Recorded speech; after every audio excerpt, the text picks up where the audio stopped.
আমার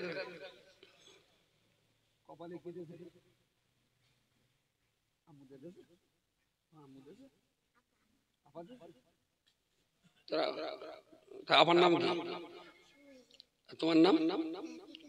রাফিকা খাতুন।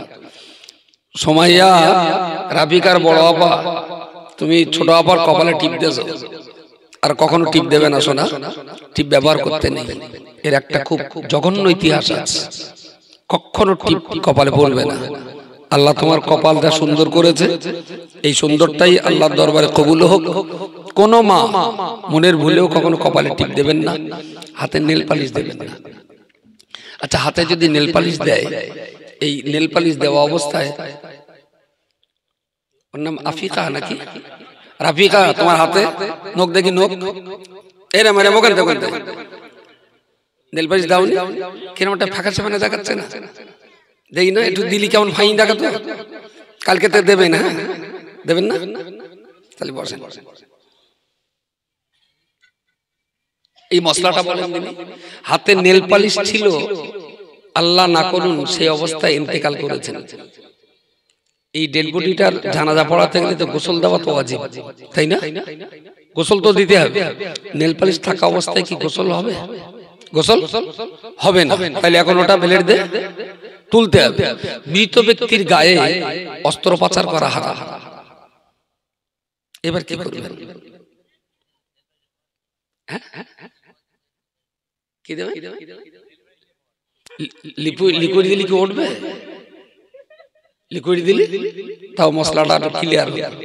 কখনোই কোনো মৃত ব্যক্তির গায়ে কোনো অস্ত্রোপচার চলবে না, এটা হারাম। উনি বললেন এক ধরনের লিকুইড উঠেছে, সেটা দিলে নেল পালিশটা উঠে যাবে। আলহামদুলিল্লাহ, তবু মশলা খানিকটা হলো।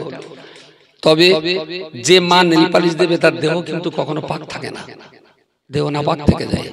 সুতরাং প্রত্যেকটা মাকে আমি অনুরোধ করছি, ওই কপালে টিপ আর নেল পালিশটা দেবেন না। খুব যদি শখ হয়, রাত্রির বেলা একটু ঠোঁটে মুরগির গু দেবেন, বেশ দেখতে ভালো দেখাবে। সকাল উঠে আবার মুছে দেবেন।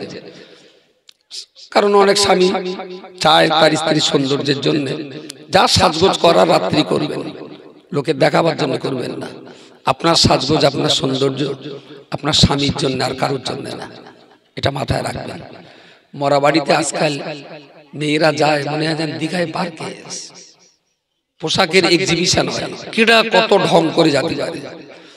মরা বাড়ি গেলে পারলে পুরনো জামা কাপড় পরে যাবে, মানুষ আপনার পোশাক দেখে বুঝবে যিনি মরা বাড়িতে এসছেন। মরা বাড়িতে অত সাজগোজ করতে নেই। পাক পবিত্র ছেঁড়া ফাটা না হোক, পুরনো জামা পরে যাবে। আপনার বডি ল্যাঙ্গুয়েজ দেখেও, চেহারা দেখেও যেন লোকে বোঝে যে মরা বাড়িতে এসছে। মরা বাড়িতে এই বিরাট সাজগোজ করা, সেই বাড়ির মানুষের জন্য বিরাট মনের কষ্ট। কষ্ট না যে আমার আব্বু মরে গেছে, দুঃখের দিন, আর এরা এত সেজে গুজে, এটা করতে নেই কখনো। আমার এই ছোট্ট মা 100 টাকা দিয়ে গেছে।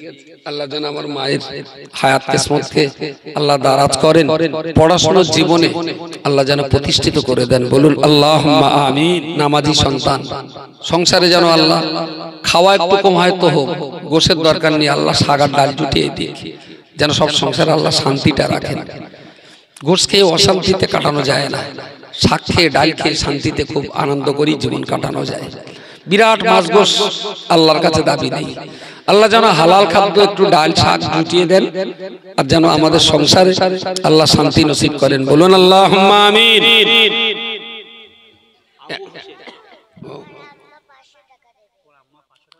সুবহানাল্লাহ বিহামদিহি।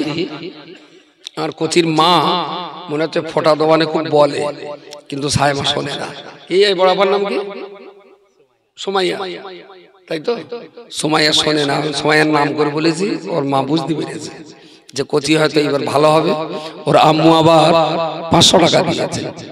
আল্লাহ আমার সেই মায়ের নেক হায়াতে বরকত দান করেন, বাচ্চাগুলোকে আদর যত্নে আল্লাহ যেন মানুষ করার তৌফিক দান করেন। বলুন আল্লাহুম্মা আমিন। সুবহানাল্লাহ বিহামদিহি। সুবহানাল্লাহ। আল্লাহর আরেক বান্দা আলহামদুলিল্লাহ, তিনি 3000 টাকা দেবেন। সুবহানাল্লাহ বিহামদিহি। সুবহানাল্লাহিল আযীম।